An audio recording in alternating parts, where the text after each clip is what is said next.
안녕하세요. 이삼일 목사입니다.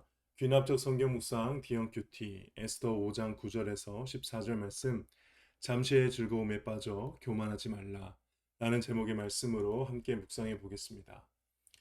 그날 하만이 마음이 기뻐 즐거이 나오더니 모르드게가 대궐 문에 있어 일어나지도 아니하고 몸을 움직이지도 아니하는 것을 보고 매우 노하나 참고 집에 돌아와서 사람을 보내어 그의 친구들과 그의 아내 세레스를 청하여 자기의 큰 영광과 자녀가 많은 것과 왕이 자기를 들어 왕의 모든 지방관이나 신하들보다 높인 것을 다 말하고 또 하만이 이르되 왕후 에스더가 그 베푼 잔치에 왕과 함께 오기를 허락받은 자는 나밖에 없었고 내일도 왕과 함께 청함을 받았느니라.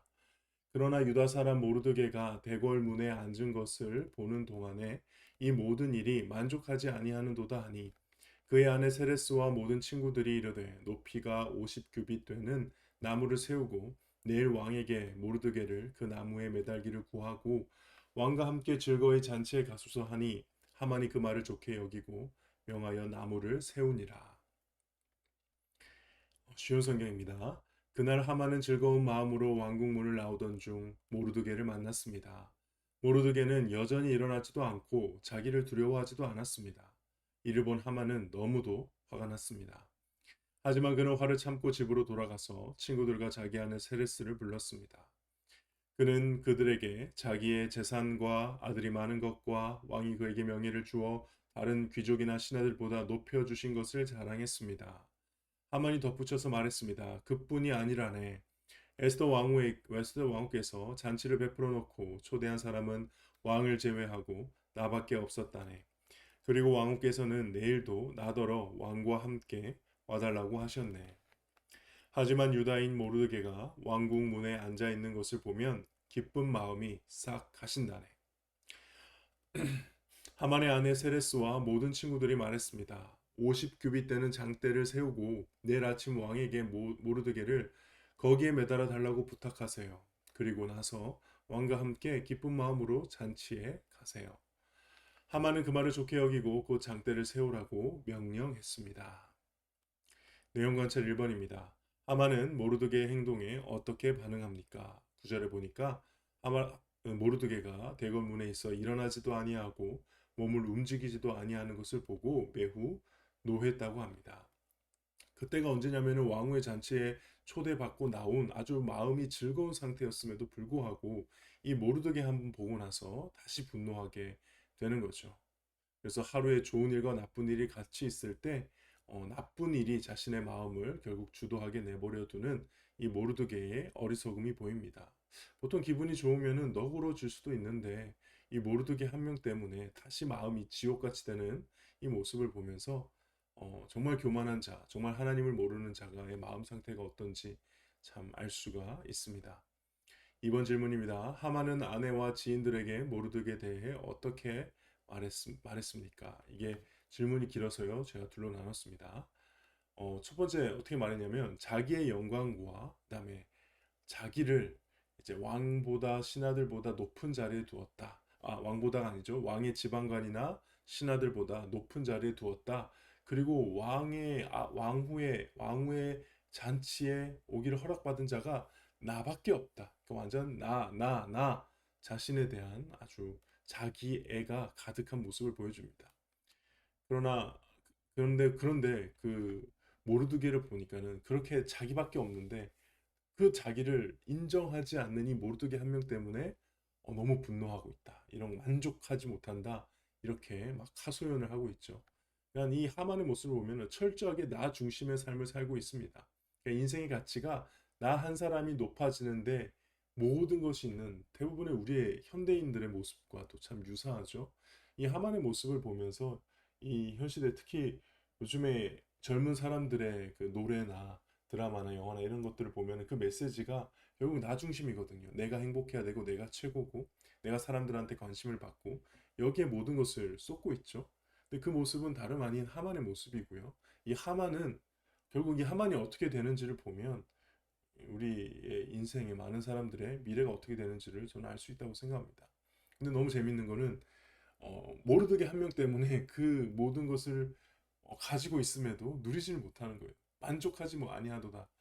참 이런 거 보면 아이러니하죠.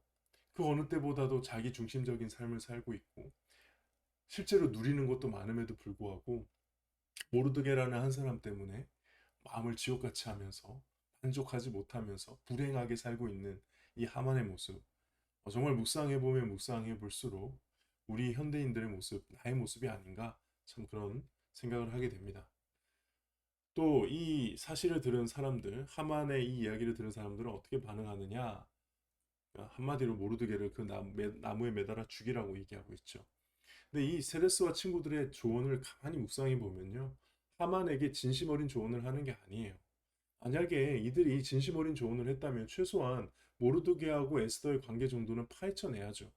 그래서 지금 에스더가 그 하만에 당신에게 잔치를 베풀고 있는데 이거 조심하세요라고 해줘야죠. 왜냐하면 정말 모르드게를 죽일 생각이면 모르드게와 적대감을 같이 품고 있고 모르드게를 비롯한 유다인들을 다 죽일 생각이면은 벌써 이쯤에는 저기 있는 에스더 왕후도 유대인이다. 저 사람도 조심해야 된다라고 해야 될 사람들이거든요. 근데 하만의 기분을 맞추기 위해 그냥 사람의 목숨도 가벼이 여기는 이런 잔인한 조언을 한다. 이미 유다인들을 다 죽이는 날이 정해져 있기 때문에 승리했다고 착각을 하는 것 같아요. 모르드게와 그 민족들은.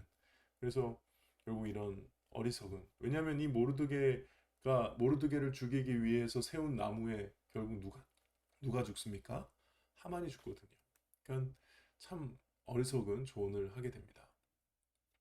연구와 묵상입니다. 하만은 왜 왕의 잔치에 초대받았는데도 만족하지 못하고 모르드게를 죽일 음모를 꾸밉니까? 잠언 16장 18절 말씀에 교만은 패망의 손목이요 거만한 마음은 넘어짐의 앞잡이라고 했습니다. 그의 마음 가운데 교만함이 가득하기 때문에 그 교만함이 자신의 죽을 길을 가는지도 전혀 알아보지 못하게 하고 그것으로 가게 하고 있는 것이죠. 또 성경 말씀에는 잠언 11장 말씀에는 악한 자는 자기 악으로 말미암아 넘어지고요. 사악한 자는 자기 악으로 잡히게 된다고 합니다. 그래서 이 모르드 어 제가 잘못 썼네요. 모르드게가 아니라 하만이죠. 하만뿐만 아니라 그의 지인들이 왜 심판을 받아야 하는지를 제대로 보여주는데 바로 그들이 악한 계략을 꾸미고 선한 사람 모르드게를 죽이려고 이렇게 하는 그 악한 계략이 결국은 자신에게 돌아와서 그 계략대로 자신들이 죽게 되는. 그래서 하나님께서 하시는 심판은 이런 것 같아요. 악인들을 그대로 내버려 둬요. 그래서 어느 정도까지는 악인들의 마음대로 세상이 굴러가는 것 같아요. 그러나 반드시 그 악인들이 자신들의 꾀로 인해서 자신들의 계략으로 인해서 스스로 넘어지게 만드신다는 거죠. 이게 하나님의 심판. 다시 말해 오늘 하만이 왜 이런 윤모까지 꾸미게 됐느냐? 모르드게를 죽이려는 음모를 꾸미게 됐느냐? 하나님의 심판으로 가기 위한 길이었던 것입니다. 자신의 그 거만한 마음들, 죄악됨, 그 죄악됨으로 인해서 결국 자신이 죽게 되는 그 길로 가기 위해서 안 해도 될 짓을 하게 되는 오늘 그 하만의 어리석은 모습을 보게 되는 것이죠. 자만과 교만에 빠져 의기양양한 하만을 보면서 무엇을 느낍니까? 정말 그 어리석죠. 잔치를 베푼 에스더하고 절을 하지 않는 모르드가 한편인지도 전혀 모르면서 교만에 눈이 멀어서 자신과 자신의 민족 죽음이 점차 다가오고 있는지를 아예 모르고 있는 그런 안타까운 모습이죠. 이게 정말 모르드게와 에스더와 대비가 되죠. 모르드게와 에스더는 금식하면서 하나님 앞에 도움을 구하고 있고요. 그걸로 인해서 위기 가운데 구원을 받고 있다면은 이 하만은 정반대의 모습입니다. 그래서 하만의 모습을 보면서 묵상하는 것은 잘 될 때 정말 조심해야겠다. 남들이 높여줄 때, 칭찬할 때 더 주의해야겠다. 특히 내 마음대로 할 수 있는 것이 많아졌을 때. 지금은 그런 게 없어서 참 다행이긴 한데요. 나중에 담임 목회를 하거나 하면은 저도 제 마음대로 할 수 있는 게 많아지겠죠. 오히려 근데 그때 더 주의해서 마음대로 하면 안 되는구나. 가능한 한 하나님의 뜻만 행하기 위해서 몸부림쳐야겠구나라는 그런 묵상을 개인적으로 했습니다. 하나님의 큰 계획을 깨닫지 못하고 잠시의 즐거움에 빠져 교만했던 적이 있다면 언제입니까? 저는 뭐 즐거움과 상관없이 교만했던 적이 많고요. 특히 조금의 칭찬을 들어도 조금의 칭찬만 들어도 마음이 참 교만해지는 것, 내가 좀 잘한다라고 생각하는 그런 것들을 많이 경험했습니다. 그리고 그렇게 교만하면 언제나 하나님의 계획, 하나님의 뜻을 보는 눈이 가려졌어요. 그 교만함을 어떻게든 교만함과 놓고 싸워야 되는데 어떻게 결단을 할까? 일단은 칭찬을 빨리 잊어버리는 게 좀 중요한 것 같아요.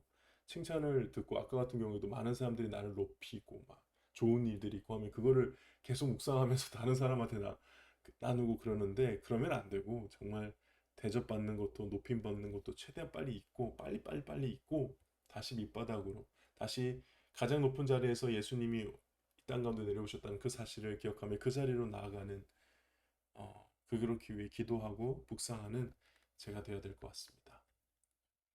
네, 오늘 말씀 묵상은 여기까지입니다. 오늘 말씀 붙들고 더욱 겸손히 하나님 앞에 엎드리는 저와 여러분 될 수 있기를 주님의 이름으로 축복합니다. 감사합니다.